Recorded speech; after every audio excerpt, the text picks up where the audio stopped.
அந்த உருவுகளை மட்டும் சொல்லாது, இடைச்சொற்களை மட்டும் சொல்லாது, அதில் இருக்கக்கூடிய தவிர்த்து எதிர்மறை என்ற ஒரு சொல்லை இங்கே எடுத்து காட்டுகின்றார்.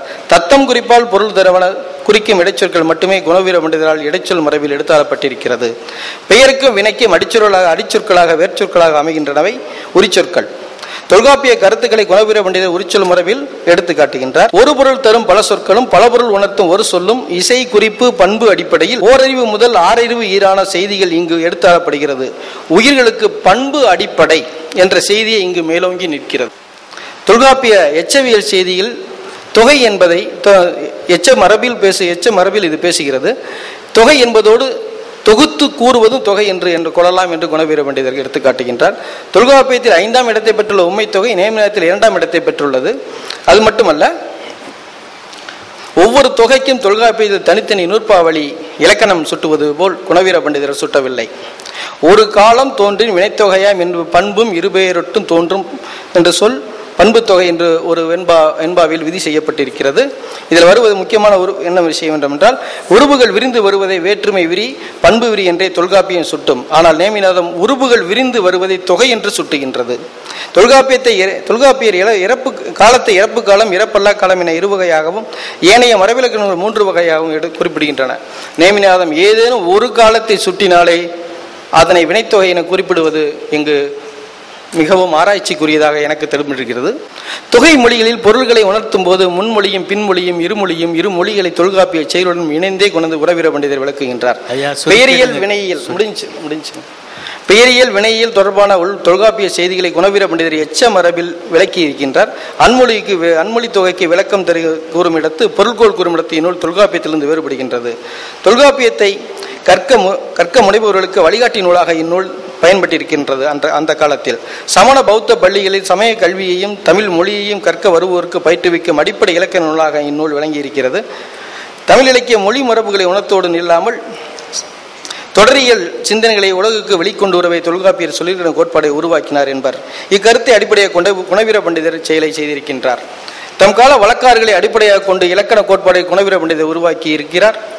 குணவீர பண்டிதர் நேமத்தில் எச்ச மரபு பகுதியில் பொருள்கோள் பொருள் வகை சில வகை வழுக்கள் தாம் கால வழக்கில் பயின்று வரும் செய்தி ஆகியவற்றை இடம்பெற செய்திருப்பது குறிப்பிடத்தக்கது.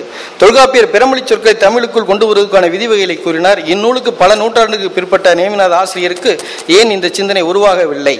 ஆயின் இந்நூலிற்கு பின் வந்த நன்னூல் விதிமுறைகளை வகுத்திருப்பதை காண முடிகிறது. ஆயினும்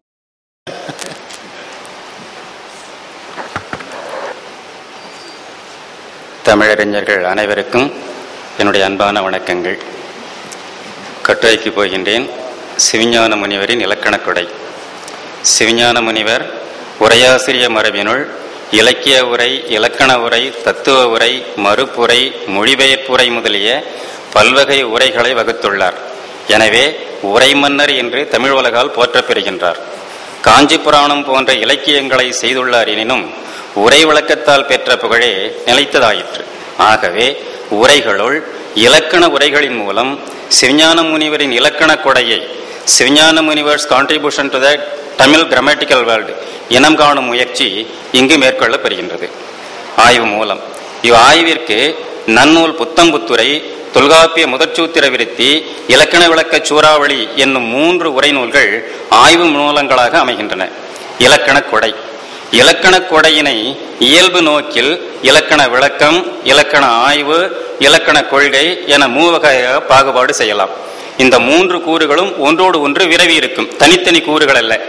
இலக்கண விளக்கத்திலே இலக்கண ஆய்வும் இருக்கும், இலக்கண ஆய்விலே இலக்கண விளக்கமும் இருக்கும், இலக்கண கொள்கையிலே இலக்கண ஆய்வும் இருக்கும். எனவே தனித்தனி கூறுகள் அல்ல, இயல்பு நோக்கில் 3ஆக வைக்கப்படுத்தியிருக்கிறேன்.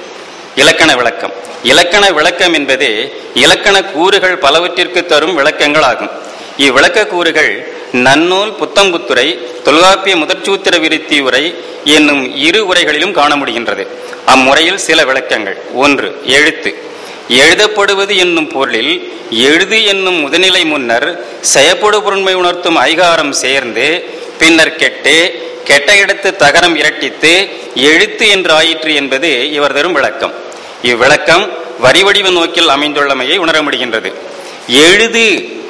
எழுப்பு என்ற பொருளிலும் கூட இந்த விளக்கங்கள் அமைந்துள்ளன. இங்கே வரிவடிவ நோக்கிலே இந்த விளக்கம் அமைந்திருக்கிறது. 2. சொல். எழுத்தினான் ஆக்கப்பட்டு இருதிணை பொருள் தன்மையையும் ஒருவர் உணர்தற்கு கருவியாம் ஓசை. இது பெயர் வினை இடை உரி என்னும் நால்வகை சொல்லும் பிறவும் ஆகும் என்பது சொல்லிற்கு இவர் தரும் விளக்கம். இவ்விளக்கத்தால் எழுத்தால் ஆதல், பொருள் தன்மை உணர்த்தல், கருவியாக இருத்தல், 4 வகையாக அமைதல் என்னும் விளக்கம் பெறப்படுகின்றது. 3. சொற்களின் பாகுபாடு. சொல் என்பது பெயர் வினை இடை உரி என 4 வகைப்படும். இவற்றுள் பெயர் சொல் பொருளை உணர்த்தும், வினைச்சொல் பொருளின் புடைபெயர்ச்சியாகிய இயக்கம் வினையை உணர்த்தும், இடைச்சொல் பெயர் சொல்லும் வினை சொல்லுமாகாது அவற்றின் வேறுமாகாது இடை நிகர்த்ததாய் நிற்றலின் இடைச்சொல் என்றும், உரிச்சொல் பொருளின் பண்பை உணர்த்தும் சொல் என்றும் அமைந்துள்ள விளக்கத்தை அறிய முடிகின்றது. இலக்கண ஆய்வு.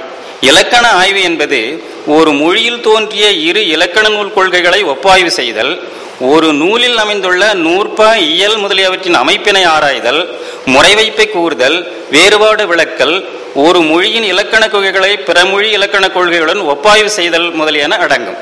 தமிழ் மொழியில் அமைந்துள்ள இலக்கண கொள்கைகளை வடமொழி இலக்கணத்துடன் ஒப்பாய்வு செய்தல் இங்கு கருதத்தக்கது. தமிழ் மொழிக்குரிய புணர்ச்சி விதிகள், பெயர் அமைப்புகள், வினைக்குறிப்பு, வினைத்தொகை ஆகிய சொல் இலக்கணங்கள், திணை உணர்த்தும் சொற்பாகுபாடுகள், அச்சொற்களில் தோன்றும் அகம்புறம் என்னும் பொருட்பாகுபாடுகள், அச்சொற்களால் உணரப்படும் திணை பாகுபாடுகள், திணைகளின் அடிப்படையில் தோன்றும் வெண்பா முதலிய செய்யுள் இலக்கணம் வடமொழியில் பெறப்படா ஆயின என்னும் விளக்கம் கருதத்தக்கது. எனவே இந்த விளக்கம் வடமொழிக்கு கிடையாது, தமிழ் மொழிக்கே உரியது என்பது சிவஞான முனிவரின் கொள்கை. மேற்கண்ட தமிழ் மொழி வடமொழி என்னும் இருமொழி இலக்கண ஒப்பாய்வின் மூலம் பெறப்படுவன. 1. தமிழில் அமைந்துள்ள சொற்புணர்ச்சி விதிகள். 2. பெயர் சொற்களின் அமைப்பு முறைகள். 3. குறிப்பு வினை வினைத்தொகை என்னும் சொல்லிலக்கணம். 4. இரு திணை உணர்த்தும் சொற்கள். 5. இருவகையான அகம்புறம் என்னும் பொருள் அமைப்பு முறைகள். 6. வெண்பா முதலே யாப்பிலக்கணம் என்னும் 6 வகை சிறப்பியல்புகள் தமிழ் மொழிக்கே உரியன என்பது சிவஞான முனிவனின் ஒப்பாயின் வழி பெறப்படுகின்றது. தமிழின் மிக தொன்மையான இலக்கண நூலாகிய தொல்காப்பிய இலக்கண கொள்கைகளை நம்பியகப்பொருள், பொருட்பொருள் வெண்பாமாலை போன்ற இலக்கண கொள்கைகளோடு ஒப்பாய்வு செய்யும் முறையையும் உணர முடிகின்றது. தொல்காப்பியர் மக்களின் ஒழுக்கத்தை அகம்புறம் என 2 வகையாக பாகுபாடு செய்ய நாற்கவிராசன் நம்பி தம் அகப்பொருளில் அகம், அகப்புறம், புறம் முதலியனவாக பாகுபாடு செய்வதை சிவஞான முனிவர் எடுத்துரைக்கின்றார். தொல்காப்பிய புறத்திணையியல் பசுக்களை முன்னிலைப்படுத்தி வெற்றி என ஒரு திணையாக கூற, புறப்பொருள் வெண்பாமாலை வெற்றி கரந்தை என 2 திணையாக கூறுதலை எடுத்து காட்டுகின்றார். இலக்கண கொள்கை. சிவஞான முனிவரின் இலக்கண கொள்கைகளை நன்னூல் புத்தம்புத்துறை, தொல்காப்பிய முதற்சூத்திர விருத்தி உரை என்னும் 2 உரைகளிலும் விரிவாக அமைந்துள்ளன. அவற்றுள் சில வருமாறு. 1. சார்பெழுத்து கொள்கை. சார்பெழுத்து பற்றிய கொள்கை என்னும் முறையில் சார்பெழுத்து பெயர் காரணம், சொல்லாய்வு, ஒலி வரி வடிவம், தொகை முதலியவற்றை காணலாம். பெயர் காரணம் ஒரு மொழியை சார்ந்து வரும் இயல்புடையது, தனித்து இயங்கும் ஆற்றல் இல்லாத சார்பெழுத்து ஆகும். இங்கனம் தனித்து ஒலித்தற்கு ஏற்ற இயல்பில்லாத எழுத்துக்கள் ஒரு மொழியை சார்ந்தே இயங்கும் தன்மையென என்பது இதனால் பெறப்படுகின்றது. மேலும் சார்பெழுத்து என்னும் பெயரை சார்பு கூட்டல் எழுத்து என பிரித்து கொண்டு விளக்கம் தரும் போக்கு இதனால் புலனாகின்றது. சார்ந்து வரும் எழுத்து சார்பெழுத்து. ஆகவே இப்பெயர் காரணத்தினால் அமைந்த பெயர் என்பதும் தெளிவாகின்றது. குறுகுதல் சொல்லாய்வு.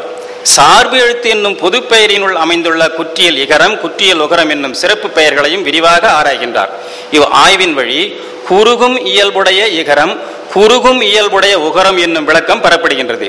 இங்கு குறுகுதல் என்பதற்கு அணுகுதல் என்று பொருள் கொண்டு பல இலக்கிய மேற்கோள்களை காட்டி தம் கொள்கையை நிறுவுகின்றார். ஆறும் குறுகார் அறிவுடையார்,